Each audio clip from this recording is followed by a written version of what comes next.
નમસ્તે વિદ્યાર્થી મિત્રો, આગલા પીરિયડમાં ધોરણ 7માં વિષય ગુજરાતીમાં આપણે બાનો વાળો પાઠનો અભ્યાસ કરતા હતા, જેના લેખક પ્રવીણ દરજી છે.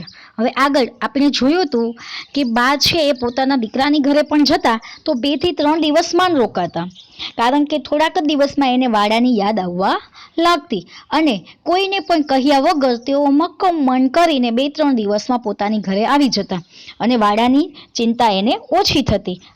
જ્યારે પોતે ઘરે આવી જાય એટલે બા પણ ખુશ થઈ જતા અને વાડો પણ ખુશ થઈ જતો.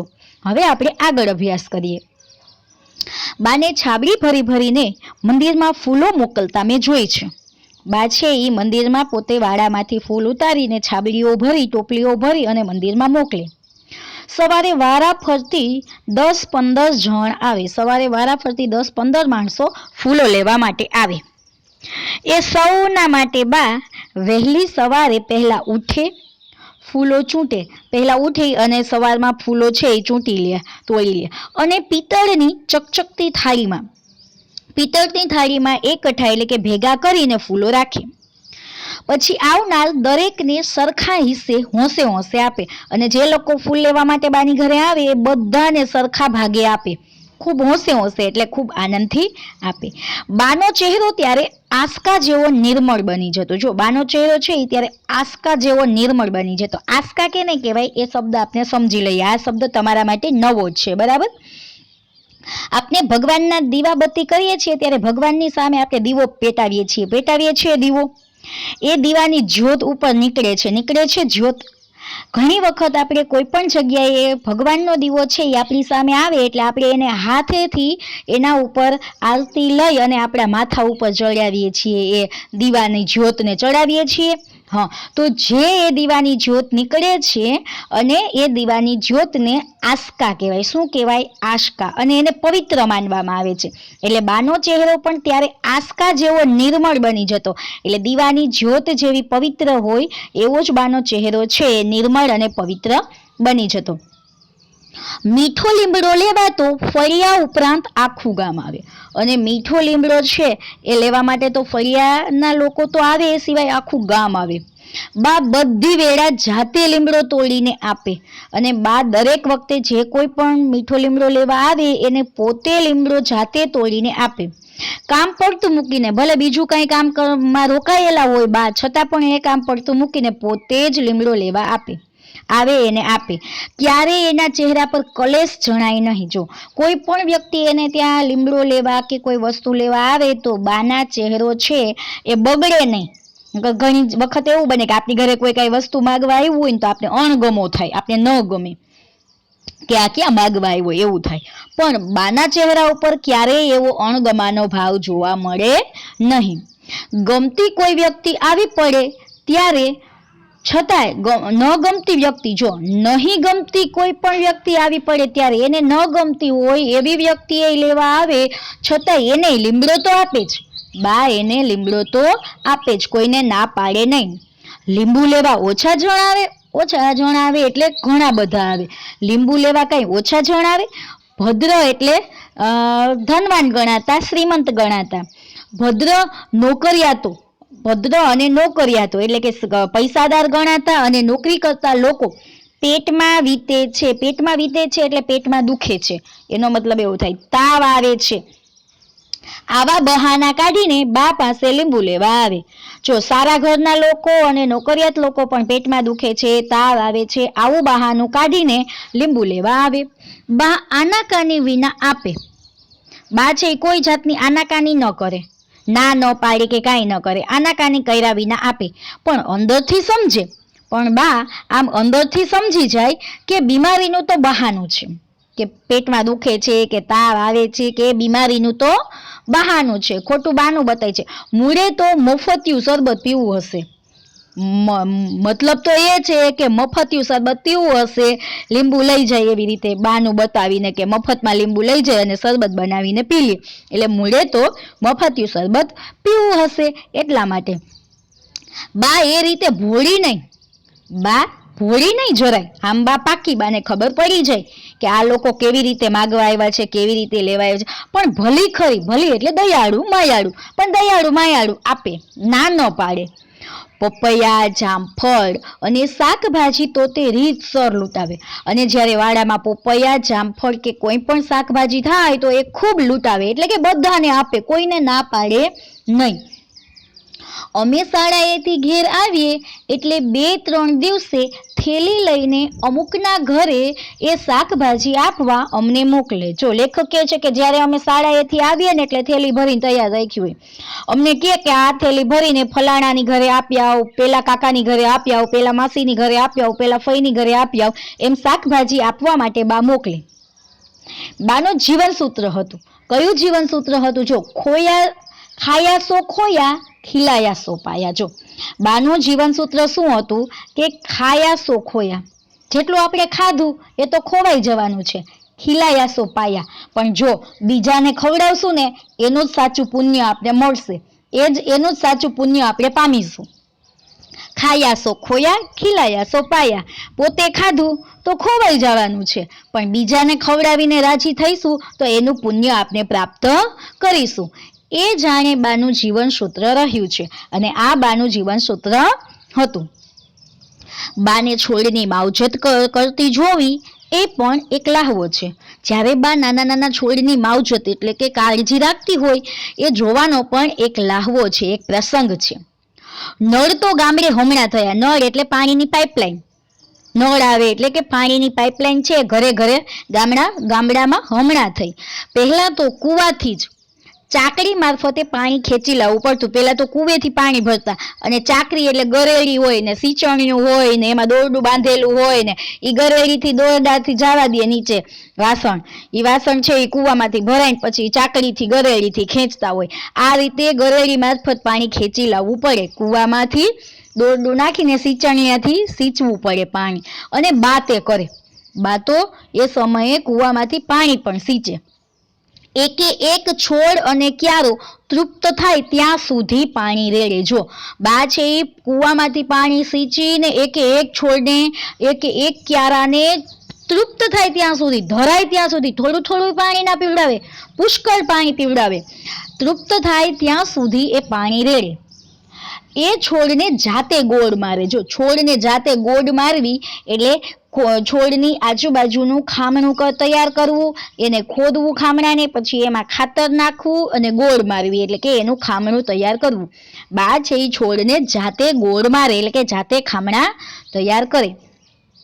જો પછી શું કરે વાડા માટે, છોડ માટે? તો કે સવારે ઉઠીને ભેગું કરેલું છાણિયા ખાતર તરીકે વાપરે. હવે બા સવારમાં ઉઠીને છાણ ભેગું કરે અને એ છાણિયું ખાતર તરીકે એનો ઉપયોગ કરે. કેવી રીતે? છાણિયા ખાતર તરીકે એનો ઉપયોગ કરે અને વાપરે. પછી શું કરે? તો કે લીંબુ વગેરેમાં ચામડાના ટુકડા દાબે. જો લીંબુમાં ને એમાં ચામડાના ટુકડા દબાવવામાં આવે, કારણ કે ચામડાની અંદર જે તત્વોનું પ્રમાણ હોય છે, ફોસ્ફેટનું, ફોસ્ફરસનું, એ પ્રમાણ છે એ છોડ માટે ખૂબ સારું. એટલે બા શું કરે કે ચામડાના ટુકડા કે ચામડાના જૂતા કે એવું કાંઈ પણ હોય તો એ લીંબુનો છોડ હોય એની બાજુમાં ખાડો કરીને એની અંદર દાટી દે, જેથી કરીને એ ચામડું ધીમે ધીમે સળે અને એનું પોષણ છે એ બધું લીંબુડીને મળે. એટલે લીંબુ વગેરેમાં ચામડાના ટુકડા પણ દાબે. દરેકની પૂરેપૂરી રોજે રોજ કાળજી લ્યો. જો દરેકની પૂરેપૂરી ને રોજે રોજ કાળજી લે. દરેક છોડની પૂરેપૂરી દરરોજ કાળજી લે. એવું ના બને કે એક દિવસ પણ બા વાડામાં ગયા ના હોય, એવો દિવસ બને જ નહીં. વાડાના વાતાવરણમાં એકાદ છોડમાં પણ ક્યાંય ફેર પડે તો બાને તેની જાણ તરત થઈ જાય. જો બાને ખબર પડી જાય કે વાડાના વાતાવરણમાં કે એક પણ છોડમાં કાંઈ પણ ફેરફાર થાય તો બાને તેની જાણ તરત જ થઈ રહે. બાને સાચે સાચ પામવી હોય તો વાડાની અડખે પડખે જ પામી શકાય. જો ખરેખર આપણે બાને પામવી હોય અથવા બાને સમજવી હોય, સાચે સાચ આપણે બાને સમજવી હોય તો એને વાડાની આજુબાજુ જ સમજી શકાય. જ્યારે બા વાડામાં હોય ત્યારે એને સમજી શકાય. એમ હું ખાતરીબંધ કહી શકું, એમ હું ખાતરીપૂર્વક ચોક્કસપણે પાક્કાપણે હું એમ કહી શકું. બાની નજર વાડે વાડે હરણની જેમ ફરતી હોય. બાની નજર છે એ વાડામાં હરણાની જેમ ફરતી હોય. હરણું કેમ આમ જોતું જાય, તેમ જોવે, આમ જોવે, તેમ જોવે, વળી ઘાસ ખાય, વળી આમ જોવે, તેમ જોવે, વળી ઘાસ ખાય. એમ બા છે એ એકે એક છોડ ઉપર પોતાની નજર રાખે. પુષ્પે પુષ્પે પતંગિયાની જેમ ઉડાઉડ કરતી, અને એક એક ફૂલ ઉપર બાની નજર છે એ પતંગિયાની જેમ ઉડાઉડ કરતી. અને શાકને માંડવે ખિસકોલીની જેમ સરકતી રહેતી, અને એક એક શાકભાજીના માંડવા ઉપર ખિસકોલીની જેમ વાથી વાં આંટો મારી લે, વાથી વાં આંટો મારી લે. ખિસકોલી હોય તો બધે ચક્કર મારી લે, એમ બા પણ એક એક શાકના માંડવા ઉપર ચક્કર મારી લે. અને જમીન ઉપરના છોડનું નિરીક્ષણ કરતી, અને જમીન ઉપર જે છોડ, નાના નાના ફૂલના છોડ કે જે ઉગ્યા હોય એનું પણ નિરીક્ષણ કરતી. એ વેળાએ નજર વરસાદી ગાય જેવી બની રહેતી. એ વેળાએ એની નજર વરસાદી ગાય જેવી બની રહેતી. વરસાદી ગાય એટલે ગોકળ ગાય, સ્નેલ. તમે લોકોએ જોઈ હશે, માથે શંખ હોય અને એકદમ ધીમે ધીમે ધીમે ચાલતી હોય, ને આગળ બે આંખો હોય ઊંચી, આમ એને સ્નેલ કહીએ આપણે. વરસાદી ગાય એને વરસાદી ગાય કહેવાય, અથવા ગોકળ ગાય કહેવાય. એકદમ ધીમે ધીમે ચાલતી હોય, ચોમાસામાં ખૂબ જોવા મળે. એટલે જ્યારે છોડનું નિરીક્ષણ એવી નિરાંતેથી કરે, એવી ધીરજથી કરે, એટલી શાંતિથી કરે કે જાણે વરસાદી ગાય હોય એની જેમ. ધીમેથી બધું ઝીણેરું તે જુએ, ધીમે ધીમે નિરીક્ષણ કરે, અને બધું ઝીણેરું એટલે ઝીણામાં ઝીણી વાત, નાનામાં નાની બાબત, દરેક નાનામાં નાની બાબતનું બા નિરીક્ષણ કરે, અને દરેક છોડને ઝીણામાં ઝીણી રીતે, નાનામાં નાની રીતે એ જુએ.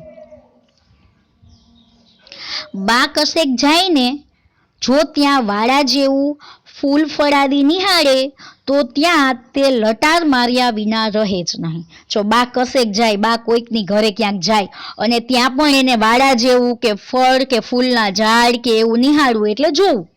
એવું ક્યાંય જોવે, બા કોઈની ઘરે ગયા હોય અને મહેમાન બનીને કે, અને ત્યાં કોઈની ઘરે વાડો હોય, ત્યાં ફળ ફૂલના ઝાડ હોય કે એ જોવે એટલે ત્યાં લટાર મારવી એટલે ચક્કર મારવી. ત્યાં એ ચક્કર માર્યા વિના રહે જ નહીં, એટલે કે તરત જ ત્યાં એ ચક્કર મારવા જતા રહે. એટલું જ નહીં, એમની થેલીમાં કોઈક છોડની કલમ તો કોઈક આખો ને આખો છોડ આવી પડેલી. એટલું જ નહીં, એને ગમતો અને પોતાના વાડામાં ના હોય એવા કોઈ છોડની કલમ લઈ આવે, અથવા તો કોઈ આખો ને આખો છોડ એ લેતા આવે અને પછી પોતાના વાડામાં વાવે. બામાં આજે પણ વાડાની વાત આવતા હું 10 વર્ષની મારી ઉંમરે મુગ્ધતા અને જે વિસ્મય તેનામાં જોતો હતો એવા જ મુગ્ધતા અને વિસ્મય નિહાળું છું. જો બા છે, જ્યારે લેખક 10 વર્ષના હતા અને બાને જેટલો વાડા પ્રત્યે પ્રેમ હતો અને બા જેટલા વાડાની સાથે ખુશ હતા, એટલા આજે પણ, ભલે લેખકની ઉંમર મોટી થઈ ગઈ છે, બા વૃદ્ધ ઘરડા થઈ ગયા છે, છતાં પણ એટલું જ મુગ્ધતા, એટલું જ આશ્ચર્ય, એટલું જ વિસ્મય, એટલી જ શાંતિ, એટલી જ ખુશી અત્યારે બાને વાડાની સાથે જોઈ અને લેખક અનુભવે છે. એટલે કે બાના એ જીવનમાં કશો જ ફેર પડ્યો નથી. પહેલા પણ બા વાડાની સાથે એટલી ખુશ હતી અને આજે પણ એટલી ખુશ છે. કોને ખબર, આ વાડો કંઈક નવી વસ્તુ બા સામે દરેક વખતે ધરી દેતો હશે. લેખક કે છે હવે આ એ કોને ખબર કે આ વાડો છે એ દરેક વખતે બાની સામે કંઈક નવી ને નવી વસ્તુ ધરી દેતો હશે. એટલા માટે જ કદાચ બા આટલી ખુશ હતી. અને હવે જોઈએ ગાતા ઝરણામાંથી અહીંયા લખ્યું છે. પ્રવીણ દરજી લેખક છે, એનો નિબંધ સંગ્રહ છે, એનું નામ છે ગાતા ઝરણા. ગાતા ઝરણાની અંદરથી આ નિબંધ લેવામાં આવ્યો છે. હવે આપણે એના અભ્યાસ અને સ્વાધ્યાયની સમજૂતી મેળવીએ. અભ્યાસમાં છે, લેખકની દ્રષ્ટિએ બા એટલે 75 વર્ષની મજબૂત બાંધાની નિરંતર ઉદ્યોગ કે બેઠી દળની, તો બા એટલે નિરંતર ઉદ્યોગ. ત્યાર પછી નેક્સ્ટ, બા વીતી ગયેલા દિવસોના રસ્તે ઝડપથી નીકળી પણ જાય છે. એ વાક્યનો અર્થ થાય છે બા ઝડપથી ચાલવા માંડે, બા દુઃખને ભૂલી જાય છે, બા યાદ કરે છે, બા ગામડે જતી રહે, તો કે બા દુઃખને ઝડપથી ભૂલી જાય છે. ત્રીજો પ્રશ્ન છે, બાનું એક સ્વજન એટલે પિતાજી, ફળફૂલ, લેખક કે વાડો, તો કે વાડો. બા ક્યારે વાડા વિના ઝુરાપો અનુભવે? બા પરદેશ જાય ત્યારે, પતિની યાદ આવે ત્યારે, પાડોશીને ત્યાં જાય ત્યારે, કે દીકરાના ઘરે જાય ત્યારે, તો કે દીકરાના ઘરે જાય ત્યારે. હવે એક એક વાક્યમાં ઉત્તર આપો. તો કે બા દેખાવે કેવા હતા? બેઠી દળીના, મજબૂત બાંધાના, ભદ્રક કે નોકરિયાત લોકો લીંબુ લેવા કેવા બહાના કાઢતા, પેટમાં દુખે છે, તાવ આવે છે, બાનાવાડામાં કેવા કેવા ઔષધીય છોડ હતા, તો કે ફુદીનો, તુલસી, કડવું કરિયાટું, ખરસાંડી વગેરે. બાનું જીવન સૂત્ર શું હતું? ખાયાસો ખોયા, ખીલાયાસો પાયા. હવે જો પ્રશ્નોના ઉત્તર છે પ્રશ્ન 4, પછી કારણ આપવાના છે. પછી પ્રશ્ન 4 છે બાનો પરિચય કરાવતા 5 વાક્ય લખો. તો બાનો પરિચય કરાવતા 5 વાક્ય કે 7 વાક્ય પાઠમાંથી શોધીને તમે લખી શકો. હવે પછી અહીંયા જો શબ્દો આપ્યા છે, આ શબ્દોનો ઉપયોગ કરીને તમે વાક્ય બનાવીને બોલી શકો. હવે સ્વાધ્યાય આપ્યું છે, જો સ્વાધ્યાયમાં છે પ્રશ્નોના ઉત્તર આપો, પછી વિચાર વિસ્તાર, ખાયાસો ખોયા, ખીલાયાસો પાયા. બરાબર, આ તમે ખાસ જોજો. બરાબર, આ પરીક્ષામાં પૂછાઈ શકે છે. હવે જુઓ, ક્રિયાપદ વગરના વાક્યો શોધીને લખો. બરાબર, જેમાં ક્રિયાપદનો ઉપયોગ ના થતો હોય. હવે આગળ અ લગાડવાથી વિરોધી શબ્દ બનતા હોય ને એવા શબ્દો તમારે મેળવવાના છે અને વાંચવાના છે. હવે જો અહીંયા બીજા શબ્દો આપ્યા છે, નુકસાન, ખેરાત, સરબત, નજર. આ શબ્દ અન્ય ભાષાના શબ્દો ગુજરાતી ભાષામાં પ્રયોજાય છે. આવા શબ્દોનો વાક્ય પ્રયોગ કરો. આ શબ્દ છે ને એ ઉર્દુ, અરબી, ફારસી શબ્દ છે. કેવા શબ્દ છે? અરબી ફારસી. તમારે આ શબ્દોનો ઉપયોગ કરીને વાક્ય બનાવવાના છે. બરાબર, આ હતો આપણો એકમ નંબર 9. હવે આપણે આગળના વિડીયોમાં એકમ 10નો અભ્યાસ કરીશું. Bye bye.